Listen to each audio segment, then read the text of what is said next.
Hey guys, how's it going? Kripparrian here. We're on the road. We're doing our little 2-day kind of vacation, but we're IRL streaming. So make sure to check us out. We're going to be doing it on Ranya's channel. Her link for that is below. Make sure to check us out. Nonetheless, we got some new cards. Most of them were revealed today, so we're going to do the mandatory card review. And there's some really interesting ones here. Make sure you've seen the first video in this series, which goes over how the star rating system works and gives you guys a bit of an intro to the expansion overall. As a continuation to that video, we're going to start off with Madame Lazuli. She is the Priest Legendary. 3-cost, 3/2 Battlecry discovers a copy of a card in your opponent's hand. So you get up to 3 options, meaning, well, you get to see a good deal of your opponent's hand. That is a very powerful effect. This card is so powerful, I think it is going to be included in just about every Priest deck. I'm going to rate it 5 stars. There we go. The idea is it's often better for a priest to create a card than to draw one. So if it's 3-cost, 3/2 draw card, that's going to be played. You also get information from your opponent's deck, and some priest decks steal enough cards that you actually get to synergize cards from your opponent's deck with what you're playing that game. So very, very powerful stuff. Next card we saw revealed today was Clockwork Goblin. 3-cost, 3/3. It's a warrior card, and it's a mech, which means that warriors playing Omega Assembly, anything like that from the previous Boomsday expansion, are going to get a lot of these. This is going to be a popular card, even if people don't actually put it in their decks. Now, will people put it in their decks? They might, because as you'll see, there's going to be a good deal of bomb synergy. So basically shuffles, kind of like the Serenite dude that we have right now. It's a 5-cost, 5/5. This one's a 3-cost, 3/3 mech and class card. So through discovery options like Omega Assembly, again, you're going to see lots of these. The mech means you can magnetize over it. It's a lot stronger than that. And with the bomb synergy to come, I think this is a pretty good card. Will the bomb synergy work? Well, we have yet to see, but this card is a good start, and there's a lot of other cards with bomb synergy that we're going to talk about here shortly. So pretty good stuff. Let's get warmed up for lackeys. Evil Cable Rat, 2-cost, 1/1. It adds a lackey to your hand. The short form of the lackey mechanic is they're powerful minions that cost 1 mana, and they're powerful enough that they're valued at about 2 mana. So this is a really terrible 2-drop, but you're getting a 2-drop that cost 1 as the battle cry. I think this is a pretty weak card. It's a 2-star card. I think that we don't know how many lackey cards or lackey generators or cards requiring lackeys are going to be in the Rise of Shadows expansion, but there's going to have to be a massive deficit of lackey generators for you to actually play this card. I can't imagine they're going to make cards worse than this one, but who knows? Maybe they're just not going to make that many lackey generators, so lackeys in any kind of shape or form are going to be valuable, but that means this card's going to need a lot of help. Standalone, it is not a very good card. 2-star card for me. Dr. Broom's Scheme. Pre-rated 1 star. This card sucks. So basically, this is a 4-cost gain 1 armor, which is terrible, and every turn it's in your hand, it gives you another armor when played. So if this has been in your hand for 9 turns after you drew it, it's going to give you 10 armor for 4 mana. That's not going to happen that often. And 10 armor for 4 mana is actually not even that good. If you compare it to Branching Paths for Druid, which can do 12 armor for 4 mana, it can also kill your opponent with massive attack buffs. Or you can draw cards to combo your opponent out, and having the flexibility to kind of do halfway on each of those effects. I mean, when is this card ever going to do more than 12 armor? Like, if it's literally in the bottom half of your deck, it's probably not going to, right? So unless, and this is a pretty far cry, unless there are some ways to like multiply the effects of your schemes, this card has no chance. Now there could be some scheme multipliers, as most other schemes kind of hard cap around 5 or 6. This one doesn't have a cap. You know, if you could like quadruple the impact of a scheme, then, you know, maybe this card would be good, but like that's probably not gonna, that's probably not gonna happen. That's bad. Blastmaster Boom! Dr. Boom is coming back. He's still a 7-cost 7/7. Yes, there are a lot of memes that, how can you play this when Trogzor is filling up the 7? A lot of people rated the original Dr. Boom very badly from the old Goblin vs. Gnomes expansion. This is basically the same Dr. Boom if you have one bomb in your opponent's deck. How easy is it to do that? Well, if this card was in the game today, that's pretty hard. But there's some serious considerations for this card, as there are a decent number of cards just today revealed with the bomb mechanic. So I actually think the new Dr. Boom is 5 stars. I think this card is very strong if your opponent has one bomb in their deck. And I think to do that is pretty easy. Now, if your opponent has like 2 or 3 bombs, this card is game breaking. And if your opponent has 2 or 3 bombs and you're playing this, he's probably just going to win the game. So it's a win the game card, but you have to be playing Bomb Warrior. A lot of my ratings kind of consider what you're going to craft, what you're going to keep whenever you pull stuff from the expansion. So while this is pretty evidently a very powerful card, you have to consider the fact that it is only going to be played in one type of warrior deck. It's not a very flexible card. It has a very narrow usage, so don't go crazy crafting it immediately. It might be very good. It probably will be very good, but you're probably getting better value crafting a neutral legendary, maybe some epic or something like that instead. But if you pull it, go ham. It should be really good. And give you guys some idea of why we have more bomb cards. Wrench Caliber. So this is basically the card that does the bomb mechanic. So if you compare this to Fiery War Axe, it costs 1 more mana, but putting this on turn 4 instead of turn 3 is a pretty big difference. Now, the way that you can look at this card, one way at least, is how much face damage can this do? There's 4 mana. So you hit your opponent in the face for 3 twice. That's 6. And you get 2 bombs. 5 times 2. That's another 10. So 16 damage. Wait, 4 mana, 16. That's a lot of damage. That's really a lot of damage. 5 stars. Now, there's more to it than that. I think if this card was in a vacuum, it wouldn't be a 5-star card. It'd be like a 3 or 4-star card. But you have to consider the impact of weapon upgrades when using this. So it does 16 damage by itself. What does an upgrade do? So upgrade is a 1-mana warrior card that gives a weapon 1 attack and 1 durability. So the base damage is 4 attack, and you get 3 hits. So that's 12. Then you get 3 bombs, which is 15.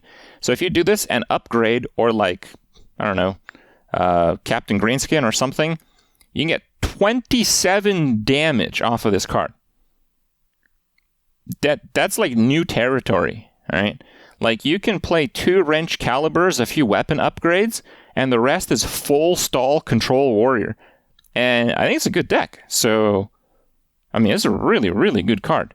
Now, you never know with weapons for sure, because, if a weapon is the one that's breaking the game in every way, then everyone just runs weapon removal. So, it can be a bit of a miss, but I'm betting on a hit. Heist Baron Togwaggle, Rogue Legendary. Now, this is a card that requires some explanation. So you need to have a lackey for the battle cry to go off. Is it easy to get a lackey? Relatively. You get to choose a fantastic treasure. What is that? So if you remember Marin, he's like a card that gives your opponent a treasure chest, and if you kill the treasure chest, you get a random treasure. With Heistborn Togwaggle, you get to pick, of your choosing, any one of those treasures. So those are pretty powerful cards. They're basically 3-mana cards that are just, completely insane for 3 mana. Now, the issue with that is the same one as with most control rogue cards. Rogue is not good at playing control. If this card was like a priest card, it'd be 5 stars. Look at that. Bam, 5 stars. But it's not. It's a rogue card. In Rogue, I'm giving it 3 stars. I think it's a pretty good card, but it needs the same kind of support that all other control rogue cards require. And there's a lot of support that it needs through that. Rogue, it doesn't have any taunts. It doesn't have any good board clears. It doesn't have any good ways to gain life or armor. So how does Rogue stay alive? It plays the tempo or aggro game. But if you're playing the tempo or aggro game, and if you win tempo to survive into the late game, you might as well just seal the game and play a harder tempo deck, right? So just the control rogue archetype is just no good. It doesn't have enough tools to make it. So it's just not a good card for a rogue. It's a really good card, but it's not that good of a card for a rogue. And I think that really needs to be considered because it's a rogue legendary. So yeah, it's a bit of a miss, I think. But who knows? Rogue might get some of those tools finally in this expansion. There's a lot of rogue cards that scream control rogue, but so far we've seen nothing that helped that happen. Hench Clan Burglar, again, pretty strong control rogue card. If this was, any other card, any other class, I might do 5 stars. But for rogue, I'm going to do 4. I think it's a little bit better than Togwaggle because it fits more potential archetypes. Being a pirate enables usage through some of the pirate synergies that rogues have available. 4 cost 4/3 is an aggressively statted card, so it can be used successfully in a tempo deck, particularly if you're utilizing some kind of pirate synergy. Discovering a spell from another class can be very powerful, so you kind of get a little bit of sustain, and that balance of tempo and sustain can be very good for rogue. So I think it's just a pretty solid card, and if pirate rogues or value rogues ever are a thing, this card gets even better. So pretty strong overall. And we have Unidentified Contract. Rogue card again. Kill something. We have to keep in mind that right now we have Vilespine Slayer as the number 1 kill card, but that card's not in standard anymore, so it's not really up against that. The second best is Walk the Plank for 4 mana. This costs 6, so you're paying a 2 mana premium most of the time. That's a pretty heavy premium in my opinion, but nevertheless, it has a unidentified effect. We've had this in some cards in the past. Basically, it gets an imprint additional effect when you draw the card. There are 4 possibilities based on what we saw from the stream.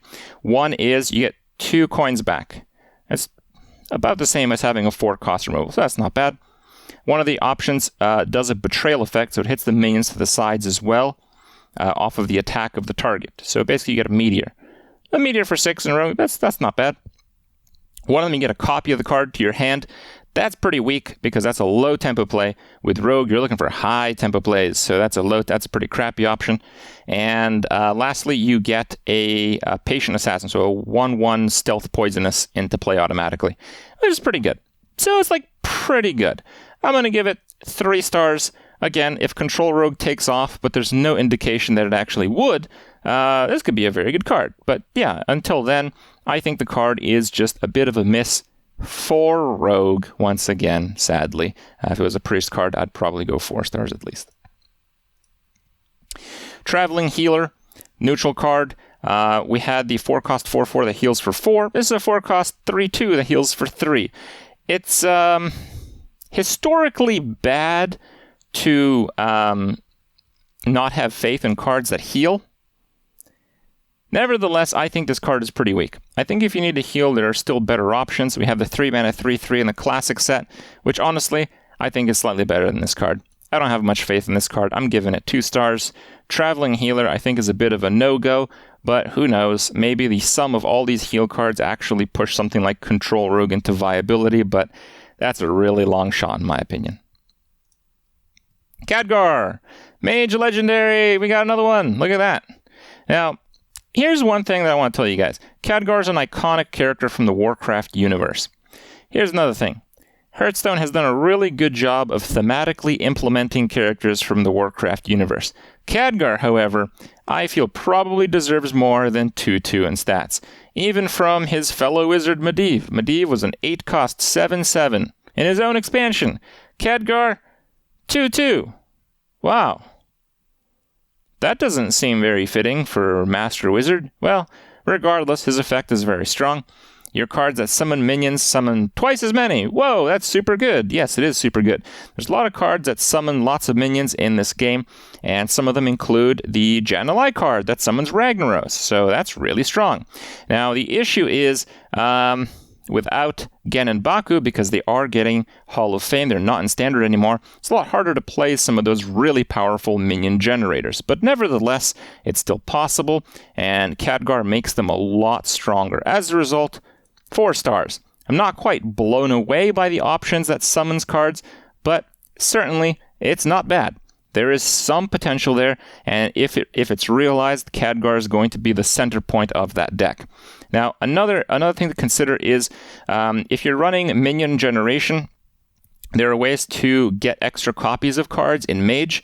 So if you have 2 Khadgars, twice as many, the way that it's worded seems to indicate that the effect will stack. So if you can do Khadgar, and then a minion generation, you might actually get 4 copies, which is really, really cool. So there's some extra coolness factor that we'll have to test and see and experiment with a little bit.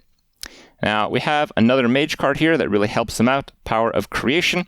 It's an 8 cost that discovers a 6 cost minion, and you summon 2 copies of it. So this might look really good, but from my experience playing Arena, there is a new challenger, which is a 7 cost Paladin spell from this last Rastakhan expansion.